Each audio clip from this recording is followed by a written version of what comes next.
Hi there. In this video, we'll be covering how to self-publish a nonfiction book. Self-publishing is about a lot more than just cranking out a book and putting it online. And despite the name, it involves a lot more than just you.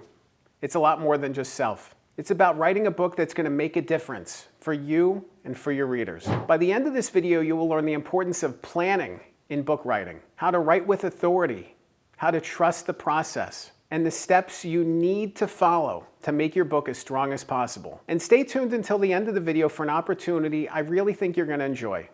Let's dive in.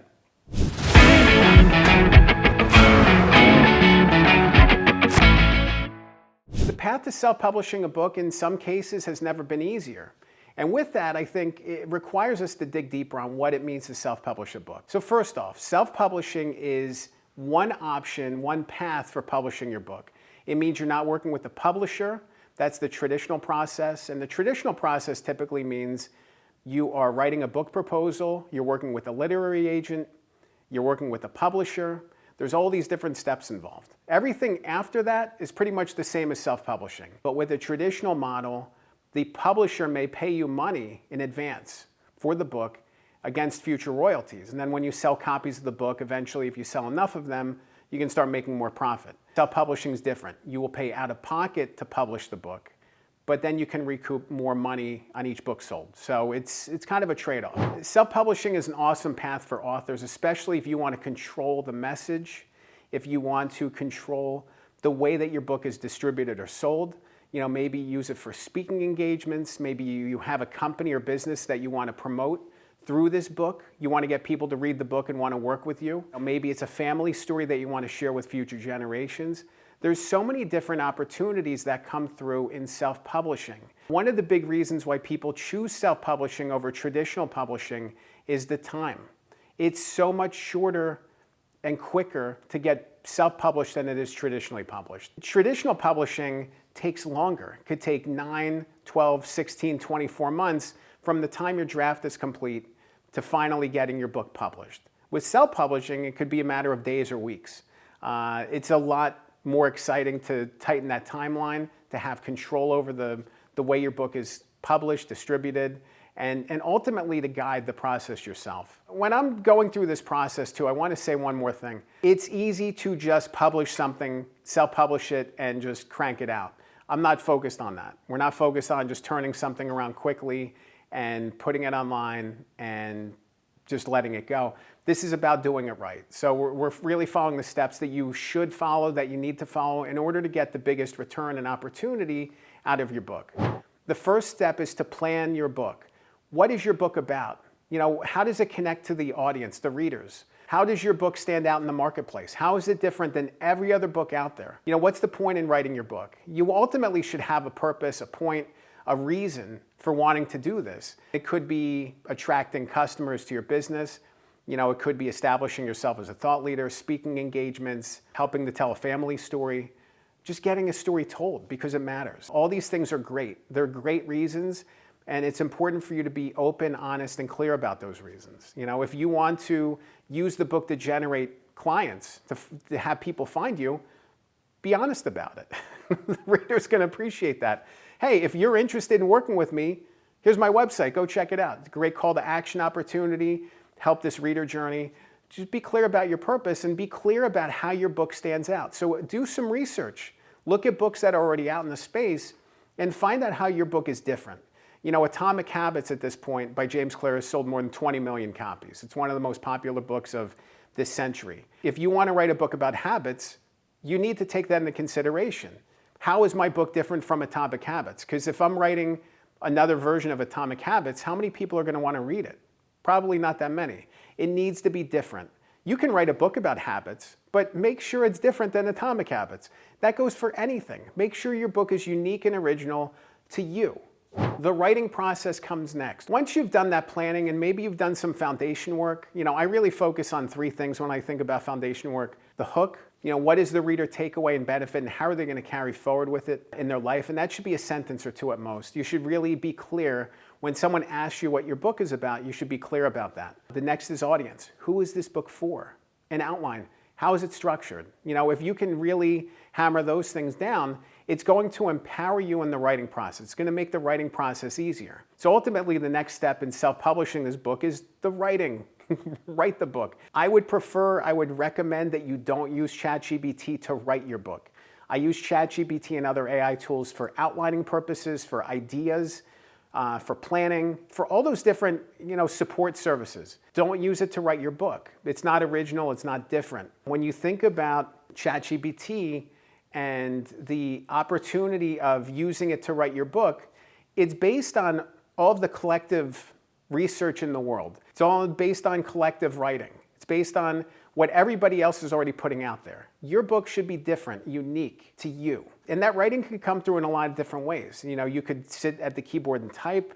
You could, use a notebook and a pen and write away and then type it up. You could use voice-to-text transcription and actually talk through the book and turn those conversations with yourself into chapters. It's really exciting to be able to do that and make quick progress. And if you're a subject matter expert, if you know what you're talking about and don't really have to do a lot of research, and the stories are from your mind, you can really make a lot of progress quickly. Even just a couple hours of talking, you can make so much progress with your book that way. So think about your patterns for writing, how you're going to get the words down, and just continue charging forward. The next step when you're done with your draft is editing. A lot of times authors overlook the editing process, or they want to cut corners. They might just lean on Grammarly and say, okay, clean it up. It's more than that. It's about getting feedback and making your book better. A lot of times people will, cut corners on the editing process, they'll jump ahead, and they'll miss opportunities for filling in the gaps. These are the things that you don't want to have happen when you publish the book and see the reviews online. Oh, this book was sloppy. This book had errors and mistakes in it. No book is perfect. Every book has some mistakes in them.